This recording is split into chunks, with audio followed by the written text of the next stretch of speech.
आप सभी को जय श्री राम। चैत्र, वैशाख, अश्विन, कार्तिक इत्यादि कुल 12 मास बताए गए हैं।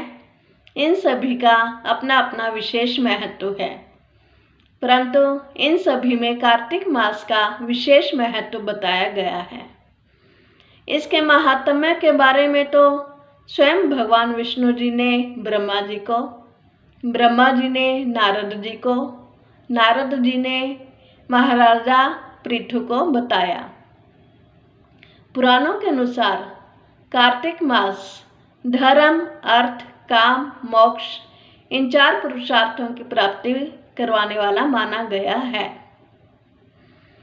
कार्तिक मास में भगवान विष्णु जी की पूजा, लक्ष्मी जी की पूजा, तुलसी पूजन, प्रातःकाल उठकर सूर्योदय से पूर्व स्नान करने का विधान, दीपदान, आंवले का पूजन, सूर्यदेव को प्रतिदिन अर्घ्य देना इत्यादि की पूजा के बारे में बताया गया है। चलिए इन सभी के बारे में एक एक करके चर्चा करते हैं। सबसे पहले कार्तिक के महीने में भगवान विष्णु जी की पूजा का विशेष विधान बताया गया है। भगवान विष्णु जी 4 मास आषाढ़ शुक्ल पक्ष की एकादशी से लेकर कार्तिक शुक्ल पक्ष की एकादशी तक इन 4 मास में निद्रा अवस्था में होते हैं। कार्तिक मास की शुक्ल पक्ष के एकादशी को वो निद्रा अवस्था से बाहर आते हैं, ऐसा माना गया है। और कार्तिक का महीना इन 4 मासों में सबसे अंतिम मास माना गया है। और दूसरे, राम जी कार्तिक अमावस्या के दिन वनवास से वापस आए थे।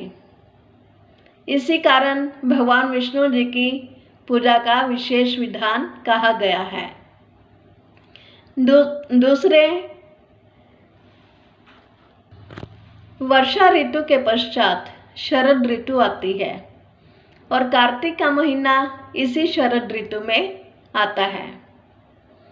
इस मौसम तक आते आते नदियों का जल स्वच्छ हो जाता है, आकाश में तारामंडल स्वच्छ और चमकीले दिखाई देने लगते हैं, चारों तरफ का वातावरण मनोहर और रमणीय होता है।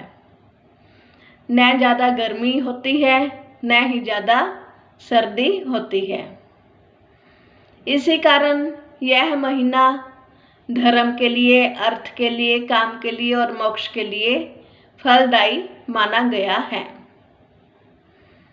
तीसरे, वर्षा ऋतु के बाद काफ़ी व्याधियाँ फैलने का डर रहता है, इसलिए तुलसी पूजन को विशेष महत्व दिया गया है, क्योंकि तुलसी का पौधा कीटाणुनाशक, रोगाणुनाशक, प्रदूषणनाशक इत्यादि माना गया है। प्रतिदिन तुलसी दल के सेवन करने से अनेक बीमारियों से छुटकारा मिलता है। तुलसी का पौधा लगाने से चारों तरफ का वातावरण अच्छा रहता है, इसलिए तुलसी पूजन को विशेष महत्व दिया गया है। कार्तिक के मास में भगवान सूर्य अपनी नीच राशि तुला राशि में होते हैं। जब कोई भी ग्रह अपनी नीच राशि में होता है तब वह उतना ज़्यादा प्रभाव नहीं दे पाता जितना उसे देना चाहिए।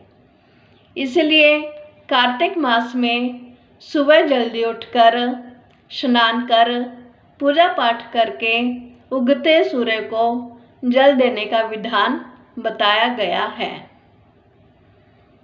इसी प्रकार दीपदान करने से मानसिक शांति मिलती है और आत्मबल बढ़ता है और वातावरण स्वच्छ रहता है।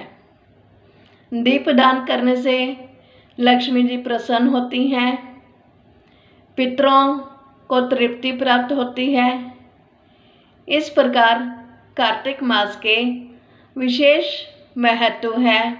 कार्तिक मास में भगवान विष्णु जी का पूजन, तुलसी पूजन, लक्ष्मी पूजन, सूर्य देव को अर्घ्य देना, दीपदान, इनका विशेष महत्व बताया गया है। अगर आपको मेरी वीडियो पसंद आए तो उसे लाइक, शेयर और सब्सक्राइब अवश्य करें। धन्यवाद। जय श्री राम।